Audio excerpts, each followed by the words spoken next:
우리 메시지 간략하게 나누고 마치도록 하겠습니다. 지난주 구역장 건찰 미션 때 주셨던 말씀입니다. 나의 마음과 영의 상태 이렇게 말씀을 주셨어요. 우리가 복음받고 나니까 어떻게 됐습니까? 여러분 이거는 서론을 행정 목사님께서 따로 쓰시지 않으셨는데 그냥 간증을 쭉 하셨잖아요. 저는 너무 재밌었어요. 사모님 오늘 계신가요? 우리 사모님. 저는 너무 재밌었어요. 간증하시는 게. 네, 사모님 계시네요. 그래서 저는 꿈에도 생각을 못했거든요. 우리 목사님께서. 궁금하신 분들은 직접 찾아서 들어보시기 바랍니다. 어떻게 인생을 사셨는지.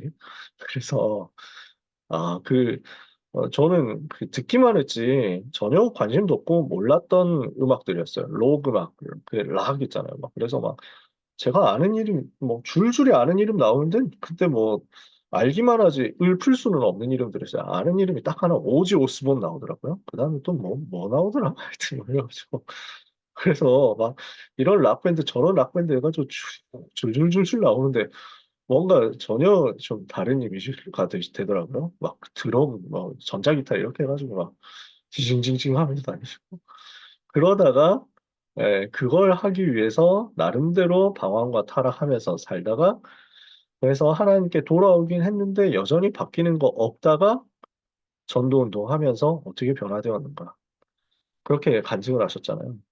제가 그 간증 그냥 들으면서 내가 이렇게 변화되었다 하는 부분을 제가 그냥 정리한 거예요. 근데 저도 이랬거든요. 저도 똑같았어요. 저는 정말 착하게 살았거든요. 저는 그렇게 우리 목사님처럼, 목사님도 진짜 곱게 잘하셨는데, 곱게 잘하신 줄 알았는데, 그렇게 나름대로 이제 히스토리가 있으셨는데, 저는 뭐 담배 쪽으로도 정말 가까이 가본 적이 없고요. 술은 당연히 가까이 가본 적이 없고요. 진짜 교회 밖을 떠나본 적이 없고요. 근데 저도 이랬어요. 진짜 회개를 많이 했어요. 늘 잘못하니까, 늘 죄 지으니까, 늘 내 안에 있는 죄성에 시달리니까.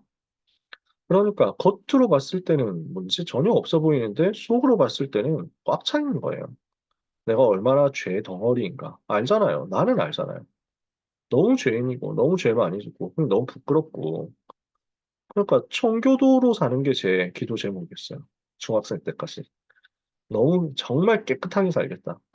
욕심 없이 살겠다. 그래서 저는 인생 목표가 경건과 금욕이었어요. 중학생 때까지. 금욕주의 신앙생활을 할 것이다. 금욕주의로 살 것이다.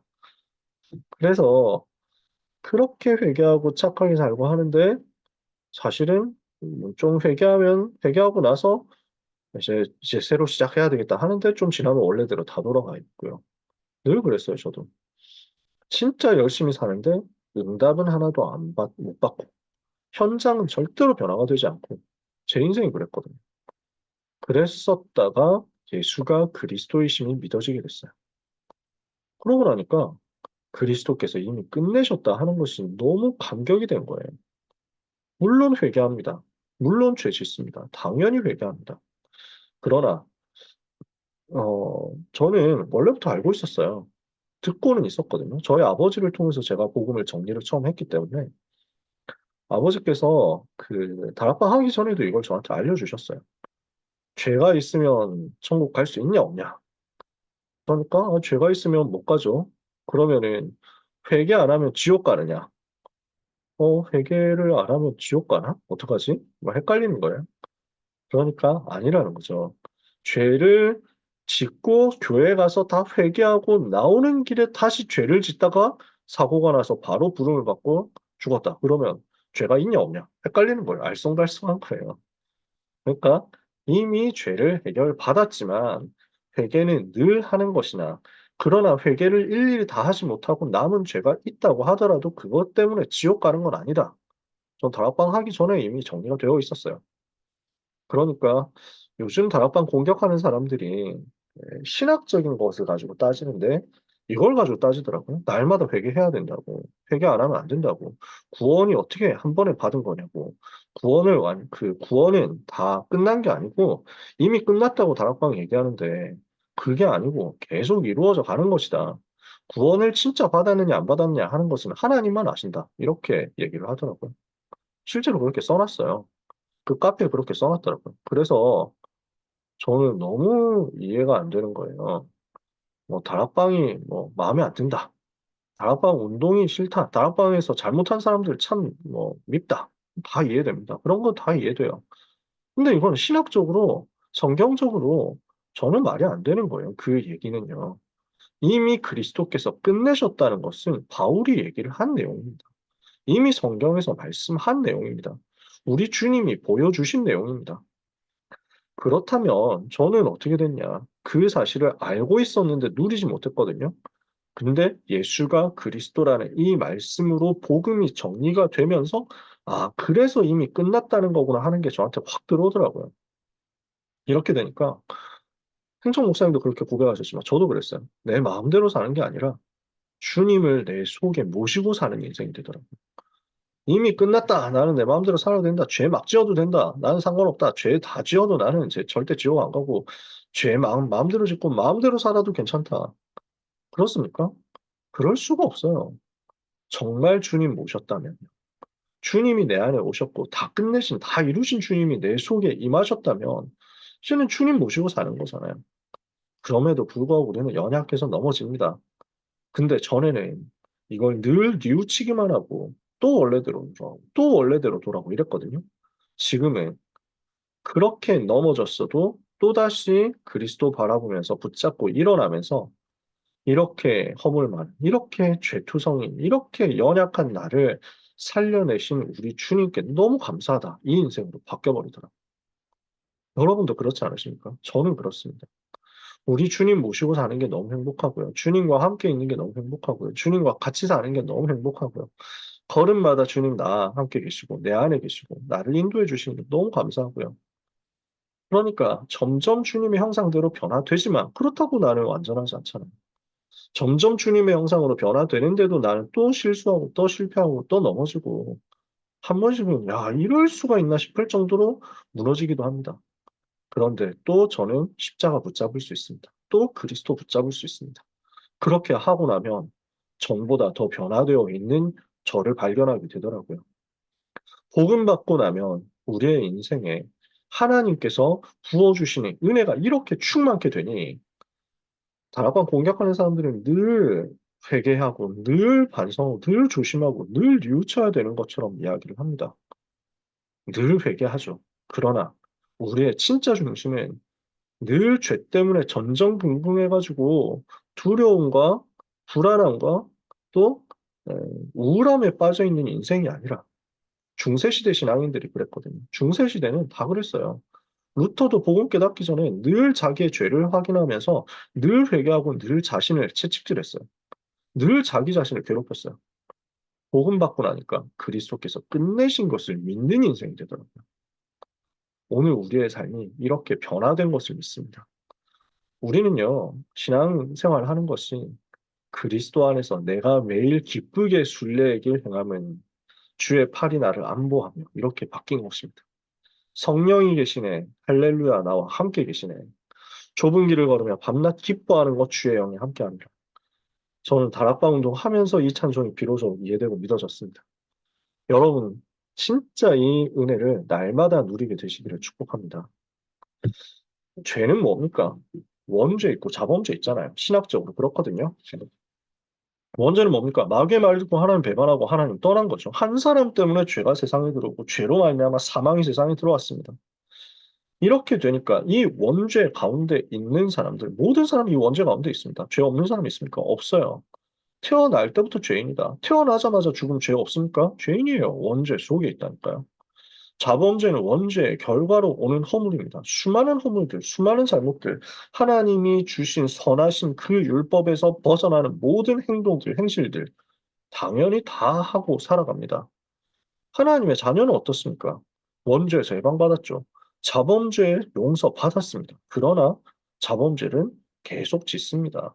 자범죄, 스스로 짓는 죄, 없는 사람이 있겠습니까? 없어요. 성령 인도받지 않고 성령께서 우리 속에서 말씀하시는 그것을 따라가지 않고 내 뜻대로 행하니까 에베소서 4장 30절 성령이 근심하시잖아요. 그런 일들이 우리에게도 있습니다. 우상 숭배한 조상의 죄, 이것은 결국 자범죄 하나죠. 근데 우리가 따로 이야기를 하는 이유는 나는 아무 잘못 안 했는데 왜 이렇게 저주가 옵니까? 아무 잘못 없는 게 아니다라고 알려주기 위해서 그리고 저주가 이유 없이 계속되는데 이유가 뭡니까? 하는 것을 알려주기 위해서 따로 조금 더 언급하는 것입니다. 죄는 원죄와 자범죄에 있는 겁니다. 조상의 죄, 우상숭배한 조상의 죄, 이것은 자손 3, 4대까지 결과와 영향이 미치는 겁니다. 현장 가보니까 이렇게 되어 있더라는 거죠. 우리가 알아야 될 것은 허물과 죄, 이 두 가지라는 것을 우리가 기억하면 됩니다. 그래서 모든 불신자는 원죄의 결과로 자범죄를 짓는 것이고, 우리가 하나님의 자녀가 되었는데도 자범죄를 짓는 것은 원죄에서는 해방받았으나 성령의 인도를 받지 않고 과거의 수준으로 자꾸 돌아가기 때문에 짓게 되는 거죠. 회개는 뭡니까? 죄악을 버리고 마음과 영을 새롭게 하는 건데 그 방법이 뭡니까? 예수 그리스도를 주인으로 영접하는 거죠. 그래서 회개라는 것, 회심이라는 것은 근본적으로는 방향을 바꾼다라는 것입니다. 뉘우친다라는 말도 되지만요. 근본적, 근원적으로는 내 방향을 그리스도께로 돌린다라는 것입니다. 나는 창세기 3장에서 사탄의 말을 듣고 범죄하고 하나님을 떠난 그때부터 모든 사람이 가고 있는 그 마귀의 자녀로서 가고 있는 멸망의 길, 지옥으로 가는 그 길을 더 이상 가지 않겠다 작정하는 거예요. 그래서 돌이키고 우리 주님을, 예수님을 그리스도로 나의 주로 알고 나의 구원자로 믿고 영접하고 그분을 모시는 것입니다. 그게 회개예요. 회개하고 예수 그리스도 이름으로 세례를 받으라. 그리하면 너희에게 유쾌하게 되는 날이 이를 것이다.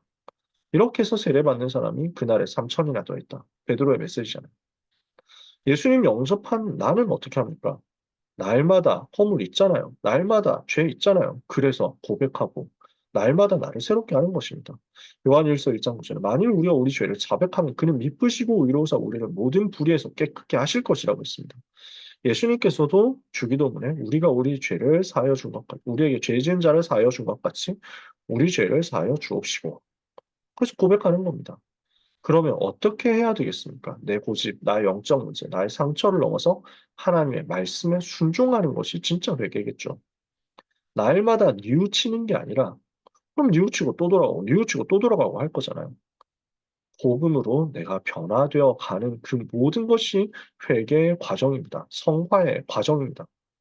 나의 모든 연약, 나의 모든 문제, 나의 모든 상처, 나의 모든 고집, 과거로 자꾸만 돌아가게 하는 사탄의 전략을 무너뜨리고 하나님의 말씀에 순종해서 성령의 인도를 받아가면서 율법 아래 있지 않을 만큼 갈라디아서 5장 18절에 너희가 성령의 인도하시는 바가 되면 율법 아래 있지 아니하리라. 성령의 열매가 우리에게 맺혀지는 것입니다. 이 응답을 받기까지 자꾸 주님 바라보는 거죠. 그게 우리가 누릴 회개입니다. 우리의 기준은 뭡니까?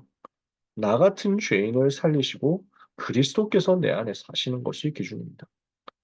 나의 의를 자랑할 수 없습니다.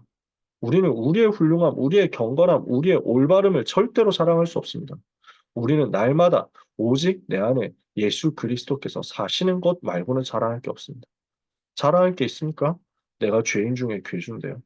그런 나를 살리신 우리 주님을 바라보고 감사하는 것 말고 우리 할 것 없습니다. 내게 일체 먼저 오래 참으심을 보이신 그리스도를 바라보고 그리스도 높이는 것이 우리의 기준이고요. 그 안에서 우리에게 주어진 믿음의 선한 싸움 싸우는 것이 우리의 기준입니다. 그럼 오늘 우리가 무엇을 얘기했습니까? 우리가 붙잡은 복음의 이야기를 한 겁니다. 우리 랩런트에게 우리가 뭘 전달해야 되겠습니까? 많은 사람들이 여기저기서 나오는 말들 때문에 어려움 당하고 있습니다. 좀 많이 괴로움 당하는 사람들도 있습니다. 특히 그중에서 영적으로 성경적으로 분별이 잘 안 되면 헷갈리기도 합니다. 마치 우리가 굉장한 대단한 진짜 이단인 것처럼 몰아서 공격을 하거든요. 성경을 잘 모르고 신학을 잘 모르면 그 사람들이 하는 얘기가 성경과 신학자들의 이야기를 여러 가지 인용하기 때문에 정말 그런가 하고 좀 고민하고 걱정하게 될 수도 있습니다. 저는 그게 너무 화가 나더라고요. 그러니까 우리가 하는 말을 너무 악하게 그렇게 바꿔놨어요. 다락방은 마치 모든 문제는 사탄 때문에 온 것이며, 그래서 나는 내가 잘못한 게 아니라 사탄이 나를 속여서 죄를 지은 것이다. 그렇게 주장하니까 죄책감, 죄의식 전혀 없고 회개도 전혀 안 하도록 가르친다라고. 이렇게 얘기합니다. 언제 그렇게 가르쳤습니까? 죄는 사람이 지은 겁니다. 마귀가 속인 거 성경에 나오잖아요. 속였습니다. 지금도 속이고 있습니다. 그러나 죄를 지은 건 사람입니다. 그러나 그 죄 문제를 그리스도께서 해결하셨다. 그것은 성경에 기록된 그대로입니다. 그리스도께서 끝내셨고 그리스도께서 승리하셨습니다. 그러면 회개 안 해도 되느냐? 아니죠. 회개하라고 우리는 이야기합니다. 성경에 써 있으니까요. 그러나 성경에 써 있는 그대로 그리스도 예수 안에서 생명의 성령의 법이 죄와 사망의 법에서 너를 해방했다. 이것도 우리는 말해야 됩니다. 자꾸 눌리고 시달리는 게 신앙생활이 아니고 그리스도께서 나를 살리신 것을 감사하고 우리를 사랑하사 우리를 우리 죄에서 구속하시고 우리 죄에서 해방하시고 아버지의 아들과 나라와 제사장으로 삼으신 예수 그리스도께 영원히 영광 돌리는 것. 요한계시록 1장 5절 말씀대로요. 이게 우리의 신앙생활이잖아요. 그래서 올바른 복음이 성경이 기록한 그 복음이 무엇인지를 전달해야 되겠습니다. 그래서 네, 이분들이 공격하는 내용 중에서 다락방은 구원의 확신을 자꾸 막 얘기한다 이렇게 하는데요. 저 그거 보고 너무 허탈하더라고요. 성경의 구원의 확신 얘기하잖아요. 사실은 우리가 5가지 확신 메시지 하죠. 구원의 확신, 인도의 확신, 사죄의 확신, 응답의 확신, 승리의 확신 5가지 확신 얘기하잖아요. 그거 다락방에서 얘기한 거 아닙니다. 그거 원래 대학 선교단체에서 먼저 한 거예요. 저는 내비게이터 선교에서 먼저 배웠습니다. 5대 확신요. 그 5대 확신의 성경 구절 내비게이터 선교에서 하는 것 전 그대로 다 외웠습니다. 그거 암송했어요. 내비게이터 선교에서 하는 그 구절 우리도 거의 많이 그대로 쓰고 있고요. 약간 몇 구절 더 추가되어서 씁니다. 성경을 몇 구절 더 인용해서 5가지 확신을 설명합니다. 내비게이터에서는 예를 들어서 구원의 확신을 요한일서 5장 11절, 12절로 설명합니다. 다락방에서는 13절까지 넣어서 설명합니다. 막 그런 정도 차이지 본질상 똑같습니다. 저는 그러니까 너무 어이가 없는 거예요. 누가 그러면 틀렸는데요? 누가 이단인데요? 성경대로 확신이 있다라고 얘기하는 게 너희에게 이미 영생이 있음을 알게 하려 함이라라고 요한이 얘기했는데 구원의 확신을 가지라고 얘기하는 게 이단이라면 사도 요한이 이단이잖아요. 내비게이터 CCC 비롯한 모든 선교단체 이단이잖아요. 영접 기도하면 구원이라고 가르치니까 이단이다라고 써놨습니다. 실제로. 저는 조용기 목사님 설교를 한번 TV를 통해서 보고 굉장히 은혜 받은 적이 있습니다. 돌아가신 우리 여의도 순복음교회 조용기 목사님 있죠. 저는 그분 안 싫어합니다. 저는 그분 존경합니다. 그분이 주일 예배 설교를 끝나면서 마치면서 바로 그 자리에서 영접 초청하시더라고요. 이 자리에 있는 분들 중에 혹시 아직까지 하나님 만나지 못한 분이 있으면 이 자리에서 일어나라. 그래서 같이 영접 기도를 하시더라고요. 전 너무 멋있더라고요. 감사하고. 이단입니까? 조용기 목사님 이단이에요? 아마 그분들은 조용기 목사님도 이단이라고 하고 싶을 거예요. 그런 사람들 많아요. 영접하면 구원받고 하나님 자녀 된다라는 말은 회개하면 구원받고 하나님 자녀 된다 하고 같은 말입니다. 베드로가 했던 얘기고요. 바울이 했던 얘기인 것입니다. 그래서 무디가 그렇게 그대로 했습니다. 그냥 누가 만들어낸 게 아닙니다. 우리 다 똑같이 하고 있습니다. 우리가 지금 왜 이 이야기를 길게 했습니까? 이번 방학 기간 동안에 무엇을 해야 되겠느냐? 복음에 대해서 우리가 정확하게 정리를 해주자라는 것입니다. 죄가 뭔지, 복음이 뭔지, 정말 구원받았다라는 게 무엇을 의미하는지. 저는 개인적으로 그래서 지금 우리를 공격하는 내용들을 보면서 우리가 좀 더 얘기를 해줘야 되겠구나. 너무 잘 알고 있다고 생각하고 좀 빨리 지나가는 부분들을 이제는 좀 더 자세히 얘기해야 되겠구나. 죄에 대해서도 그렇고, 회개에 대해서도 그렇고, 의에 대해서도 그렇고, 얘기해줘야 되겠다. 성경 그대로 복음만 정확하게 얘기해줘야 되겠다. 저는 진짜 마음 많이 먹었습니다. 우리는 잘못한 거 있으면 반드시 회개하고 갱신해야 됩니다. 그걸 우리가 덮고 넘어가자라고 얘기를 하는 게 절대로 아닙니다. 근데 우리는 복음 얘기해야 됩니다. 또 복음 얘기해야 되고요. 또 복음으로 돌아가야 됩니다. 육신의 의로 돌아가자. 육신의 올바른 것으로 돌아가자. 그 운동은 지금까지 교회 역사상 한 번도 현장과 세계를 바꾼 적이 없습니다. 우리는 또다시 복음으로 돌아가고 그리스도를 말해야 됩니다. 우리가 할 수 있는 것, 우리가 해야 되는 것, 그것뿐인 줄 믿습니다. 그래서요. 여름방학 기간 동안에 랩넌트 사역 행정 목사님 통해서 우리에게 이런 미션을 나눴습니다. 기초 메시지 확립해줘라. 랩넌트의 숨은 문제를 파악해라. 거기에 맞춰서 개인별 맞춤 사역을 해라. 그러면 이게 무슨 의미인지는 여러분들 다 아실 겁니다, 이제. 정말 복음이 무엇인지를 제대로 확립해줘야 되겠습니다. 저는 그래서 아버지한테 전화해서 감사하다 했어요. 다락방 운동 하기 전부터 저는 여기에 대해서는 다 정리가 나 있었거든요. 구원에 대해서, 구원의 확신에 대해서, 성경이 무엇을 말씀하느냐에 대해서, 성화에 대해서. 근데 그 성화와 상관없이 이미 구원이 임했다는 것에 대해서. 이거는요, 그냥 장로교 정통신학입니다. 우리가 다락방 신학, 다락방에서 독창적으로 만들어낸 게 아니라 칼빈과 개혁주의자들이 확립한 그 신앙의 정통을 따라가는 거예요. 그래서 거기에 맞게 저는 아버지가 늘 반복해서 얘기를 하시고 길게 얘기하신다고 나도 모르게 솔직히 이제 마음속에 그런 부분이 있었거든요. 근데 지금 오니까 그게 하나도 빠짐없이 너무 감사한 거예요. 저는 그렇게 작은 작은 설명을 해주시는 아버지의 메시지 들으면서 자랐거든요. 어릴 때는 그냥 너무 감사한데 정말 이렇게 왜 자꾸 반복을 해서 얘기하시지? 이랬는데 그게 저한테 완전히 각인되어 있더라고요. 우리는 진짜 랩런트들한테 하나하나씩 계속 되새김질 해줘야 돼요. 그래야 안 빠집니다. 저는 진짜 그거예요, 어릴 때.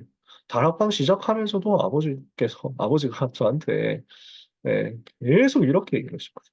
정말. 그러니까 되게 길었어요. 그런 메시지 하나하나가. 저는 너무 감사해요. 저는 조금도 흔들린 적이 없거든요. 확립이 되고 나면 우리가 랩런트한테 정확한 것을 어떻게 전달해야 되느냐 보일 겁니다. 우리 스스로 확립돼야 되고 우리 랩런트 확립시켜줘야 됩니다. 숨은 문제 찾고 개인별 맞춤 사역하도록. 그래서 여름 훈련 스케줄과 또 스케줄 참여하다 보면 사이사이 빈 시간이 있죠. WRC 같은 경우 중간에 빈 시간 굉장히 많을 거예요. 이런 시간을 우리가 활용해야 됩니다. 신방 사역, 집중 훈련 활용해야 되겠습니다. 그래서 이번 여름 모든 랩런트들에게 정확한 복음이 정리되고 전달되어서 그리스도로 충분하고 그리스도로 행복한 그리스도의 제자들이 다 되도록 우리가 함께 은혜 받게 되기를 원합니다.